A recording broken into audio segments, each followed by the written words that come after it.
حضرت سیدنا عمر رضی اللہ تعالی عنہ جلیل القدر ہستی ہیں جنہیں حضور علیہ السلام نے اللہ سے مانگ کے لیا۔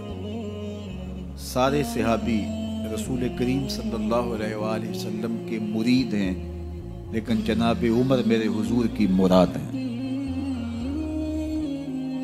39 لوگ جب اسلام لا چکے، 39ویں شخص حضرت امیر حمزہ رضی اللہ تعالی عنہ تھے، اور ان کا ایمان لانا مسلمانوں کے لیے بہت بڑی ڈھارس اور بہت بڑے حوصلے کا سبب و ذریعہ بنا۔ تو میرے حضور نے ہاتھ اٹھا لیے، کہا اے اللہ، ایک شیر دیا ہے امیر حمزہ، ایک شیر اور عطا کر دے، اب تیری مرضی، عمر بن خطاب دے دے یا عمر بن حشام دے دے۔ حضور دعائیں مانگ رہے اور یہ ہاتھ میں تلوار لیے غیظ و غضب سے بھرے ہوئے گھر سے نکلتے ہیں کہ بانی اسلام کا چراغ ہی بجھا دینا ہے۔ راستے میں ایک صاحب ملے اور کہا کہ عمر، تیور کوئی اچھے نہیں لگتے، خیر تو ہے، کدھر جا رہے ہو؟ کہا چراغ اسلام بجھانے جا رہا ہوں، یہ روز کا مسئلہ ختم ہونے لگا ہے میرے ہاتھوں۔ مسکرا کے بولے گھر کی خبر تو لو۔ کہا میرے گھر کو کیا ہوا؟ کہا تمہاری بہن فاطمہ بھی نوکر بن گئی ہے رسول اللہ صلی اللہ علیہ وسلم۔ غصے سے بھرے ہوئے اپنی بہن کے گھر کا رخ کرتے ہیں، اندر سے قرآن پڑھنے کی آواز آ رہی، غصہ اور بڑھ جاتا ہے، دروازے کو زور زور سے کھٹکھٹاتے ہیں۔ اہل خانہ سمجھ گئے ماجرا کیا ہے، گرجدار آواز ہے جناب عمر کی، دروازہ کھولو۔ جلدی سے معلم کو چھپا دیا اور بہن آگے بڑھ کے دروازہ کھولا۔ کہا تم سابی ہو گئے ہو، دین چھوڑ دیا تم نے، بتوں کی وفا ترک کر دی اور بے تحاشا مارنا شروع کیا۔ بہن کا سر پھٹ جاتا ہے، خون بہنے لگتا ہے اور یہ مارتے چلے جاتے ہیں۔ فاطمہ بنت خطاب بولی عمر، تم خطاب کے بیٹے ہو، سنو میں بھی خطاب کی بیٹی، جو ظلم جو جبر کرنا ہے کرو، میں محمد عربی کا دامن نہیں چھوڑوں گی۔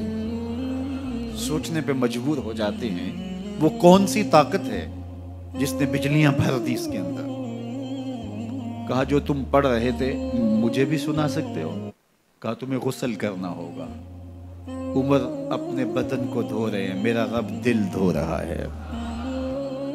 اتنے میں معلم بھی قرآن لے کر آ جاتے ہیں اور قرآن کی تلاوت ہونے لگتی ہے۔ طٰہٰ ما انزلنا علیک القرآن لتشقیٰ، 14ویں رات کے محبوب چاند، ہم نے قرآن اس لیے نازل تو نہیں کیا تھا کہ تم مشقت میں پڑ جاؤ۔ بے تاب ہو گئے، کہا عمر کی عمر برباد ہو گئی، مجھے لے چلو حضور کی چوکھٹ پہ۔ تلوار حمائل کی ہے، بہنوئی ساتھ ہیں، اور حضور کی بارگاہ میں حاضر ہو رہے ہیں۔ دروازے کے سوراخوں سے دیکھا تو صحابہ تشویش کا اظہار کرنے لگے کہ عمر آ رہا ہے، تلوار حمائل کی ہے، ارادے اچھے نہیں لگتے۔ جناب امیر حمزہ نے کہا دروازہ کھول دو، اچھی نیت سے آیا تو استقبال کریں گے، نیت اچھی نہیں ہے تو اس کی تلوار سے اس کی گردن کاٹ دیں گے۔ حضور کے سامنے جا کے بیٹھ گئے، گلے میں کپڑا ڈالا تو حضور نے پکڑ کے کہا عمر، ابھی وقت نہیں آیا کہ تم اسلام لے آؤ؟ یہی وقت تھا عمر کے اسلام لانے کا۔ لبوں پہ کلمہ جاری ہو گیا، اللہ اکبر کی صدا اس زور سے گونجی کہ مکے کی گلیاں گونجنے لگی۔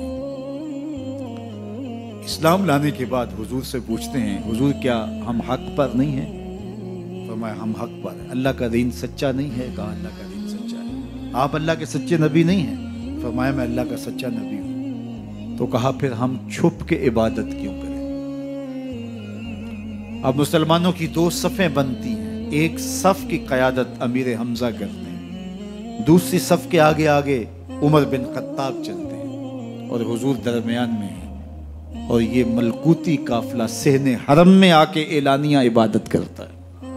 حضرت عبداللہ ابن مسعود رضی اللہ تعالیٰ عنہ فرماتے ہیں عمر کا اسلام لانا اسلام کے لیے عزت کا سبب بنا، اسلام کے وقار کی علامت بن گیا۔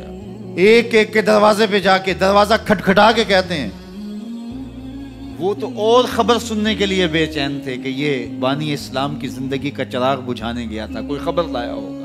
وہ کہتے ہیں آؤ عمر کدھر آئے ہو؟ کہا تمہیں بتانے آیا ہوں، کمزوروں سے پنجہ آزمائی کرتے رہے ہو، آؤ میرے سے بات کرو، میں محمد عربی کا نوکر بن گیا ہوں۔ اللہ اکبر۔ میرے حضور نے فرمایا جب اچھے لوگوں کا ذکر کرو تو میرے عمر کا ذکر بھی کیا کرو۔ میرے عمر کی زبان پر حق بولتا ہے، سچ بولتا ہے۔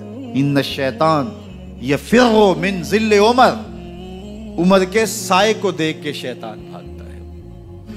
اللہ اکبر۔ اسلام لائے تو زندگی کی ایک ایک سانس اسلام کے لیے وقف کر دی، حضور کا پہرا دیا، حضور کی ناموس کا پہرا دیا، حضور کی شریعت کا پہرا دیا۔